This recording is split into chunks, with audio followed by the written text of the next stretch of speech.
I remember in the 1980s, Professor Michael Porter wrote a book called The Competitive Advantage of Nations. I think many countries need to take that book off the shelf, dust it down and read it again, because 2011 will be a time when the competitive advantage that different nations have will have a big bearing on who prospers and who does not in 2011. The results of which will not be felt in 2011, but the foundations will be laid to see who has the next decade of growth and which economies struggle to both attract business, to attract entrepreneurship, and to see the balance of power move to those who will win over the next decade.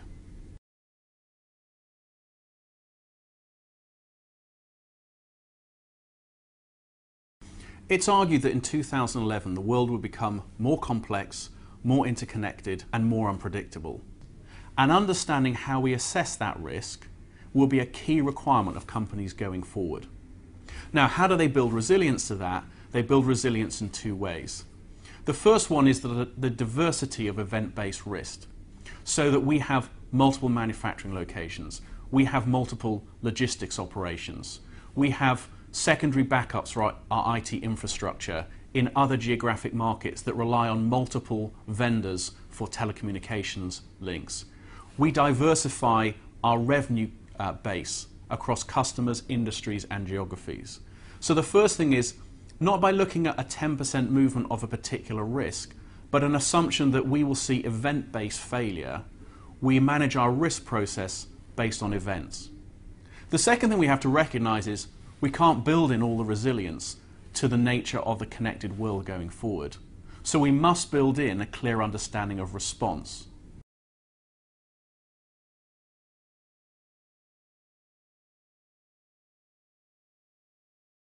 The first thing that we must say and be clear on is that the developing economies will continue to expand at a rate between 2 and 5 times what the established economies are doing. So there is no doubt, I think, in any forecaster's mind that we must turn our attention to the developing economies. Clearly the Asia-Pacific economies, but also in South America and a resurgent Russia, will grow and continue to grow at a much faster pace. The question is, what is the role of business in those developing economies? Do we simply follow where that money is going, or do we have a more strategic view on this? I'd suggest that there are 3 things that we need to consider in looking at this.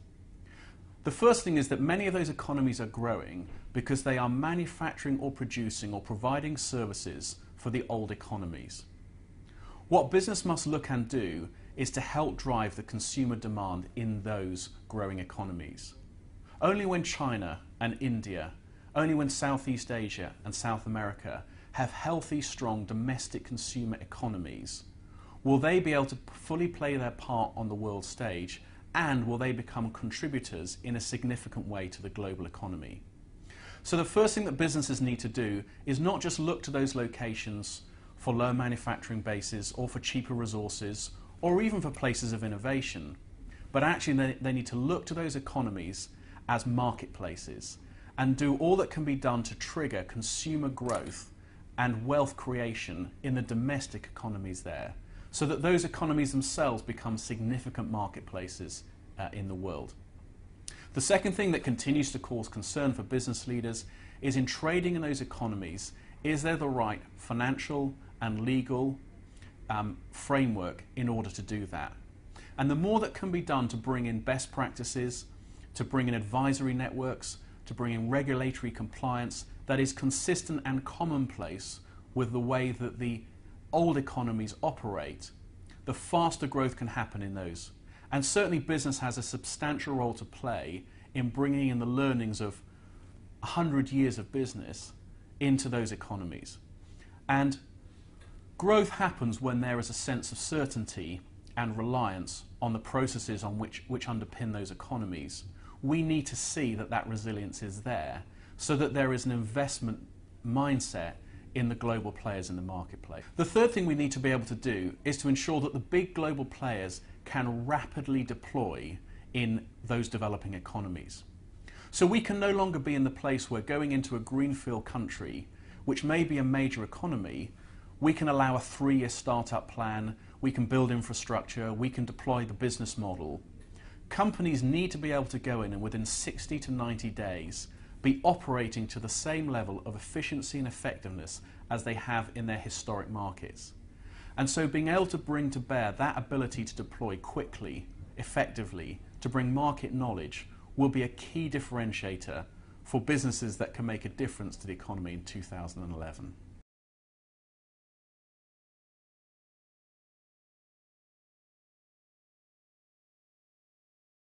As we see interconnectedness increase and this trend of globalization continue, it becomes increasingly important for businesses that wherever they trade around the world, they can do so in a consistent manner. So globalization is the driving force, but consistency is the requirement that it generates. Now, what we've seen particularly over the last 10 years is that businesses and workforce have globalized at a rapid rate. Of course, government has struggled to keep up at that pace. So what we find now is that regulation and government practice, which is by its very nature naturally geographic, is lagging a long way behind where business and the workforce are around globalization. Yet in this one instance, it is generally governments and their regulators who bring consistency to the way in which business operates country to country, region to region. So moving forward, there is a strong need and desire to see consistency, but actually a need for government regulation to catch up on that. And of course the challenge in there that it enters the political sphere and it requires trading blocks to come together. We'll see this most markedly in the financial sector in 2011. Europe has already decided to get together and issue harsh regulation on the banking sector. Other parts of the world are sitting behind that. The question will be, by being tough, will Europe begin to lose its financial services sector to other markets that are prepared to be more relaxed about how they govern?